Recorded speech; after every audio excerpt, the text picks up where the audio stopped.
Bueno, entonces continuamos con el tema del dual y como habíamos dicho, el primal, que es una matriz de tipo A sub IJ, pasa al estado dual con transposición con cambio de signo, es decir, pasa una matriz menos AJI, y eso lo vamos a ver en el planteo del modelo dual. Ahora, algunas características del modelo dual es lo que vemos en la pantalla, ¿no? Pero básicamente, dado que tenemos una cantidad de herramientas computacionales sumamente poderosas, no necesitamos hoy pasar este formato, sino conocer que existe este formato dual, porque en realidad el dual serviría para calcular el análisis de sensibilidad para las variables no básicas y en particular para los coeficientes del funcional. Entonces, los softwares disponibles lo utilizan para esa parte del análisis de sensibilidad. Vamos a ver cómo se construye y qué información puede aportar el formato dual de un modelo de programación lineal. Bueno, ¿cómo se construye? Bueno, acá tienen el formato original del modelo de los alcoholes que venimos tratando desde la parte 1. Y acá tendríamos la versión dual del mismo. Algunas consideraciones para esto. Primero, si el Z en el primal es maximizante, el Z en el dual es minimizante. Lo que antes era C sub J en el primal, ahora es RHS en el dual. Lo que antes era RHS en el primal, ahora es C sub J en el dual. Las restricciones deben ser todas iguales y cuando tengo restricciones de menor o igual, al dual pasan como restricciones de mayor o igual. Las variables slacks, que acá no están escritas, pero que están en el formato normalizado que ustedes ya conocen, que es S1, S2 y S3, pasarían a ser las variables de decisión en el dual y se expresan como I1, I2 e I3.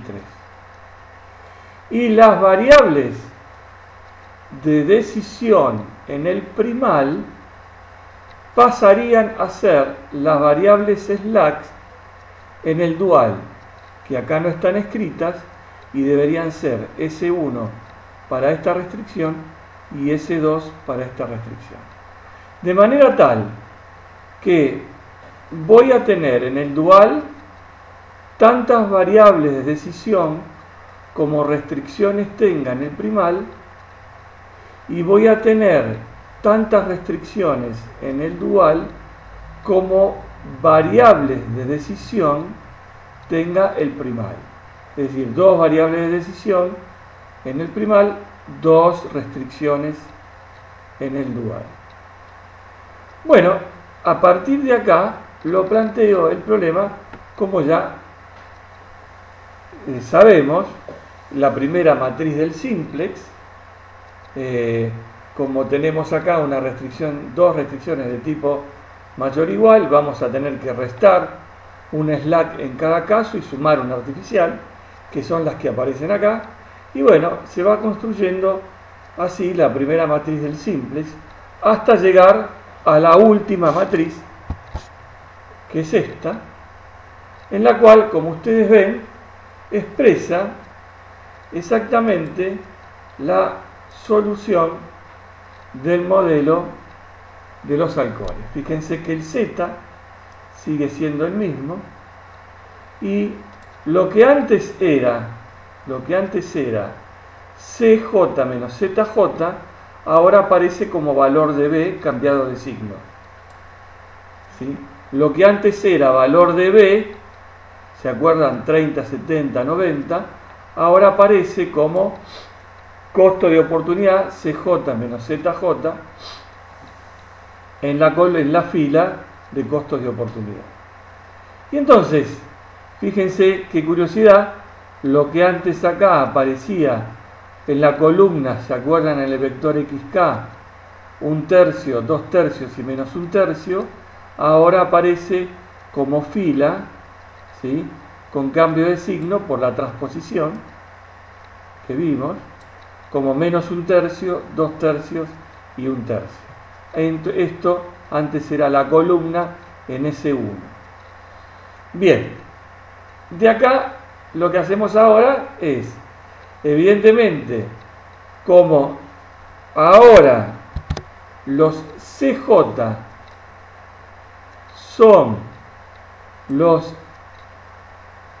RHS del dual, aplicamos el concepto de delta inferior y delta superior para el cálculo del intervalo de variación para esos coeficientes CJ, tanto para C1 como para C2. De la aplicación de ese concepto surge este resultado que representa los límites de variación para el C1 y los límites de variación, es decir, el C1 igual a 3 y el C2 igual a 5, en el problema original donde C1 era 3, que acompañaba a la variable x1, y el C2, que acompaña a la variable x2, es 5. Entonces, este CJ, originalmente 3, puede variar entre 2,5 y 10 sin alterar la estabilidad cualitativa de la solución. Y el 5, el CJ de la variable x2 en el primar, puede variar entre 1,5 y 6 sin modificar la estabilidad cualitativa de la solución. Entonces, esto es muy interesante, nos permite de alguna manera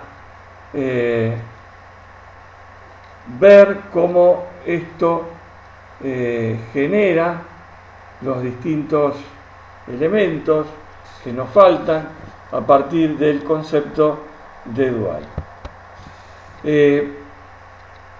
Vuelvo a la presentación anterior. Lo más importante de esto es entender que estamos construyendo un intervalo de variación en el cual la estabilidad cualitativa de la solución se mantiene constante. ¿Para qué sirve esto? Y sirve para ver en qué momento se produce la ruptura de esa estabilidad, porque fuera de esos límites ocurren cambios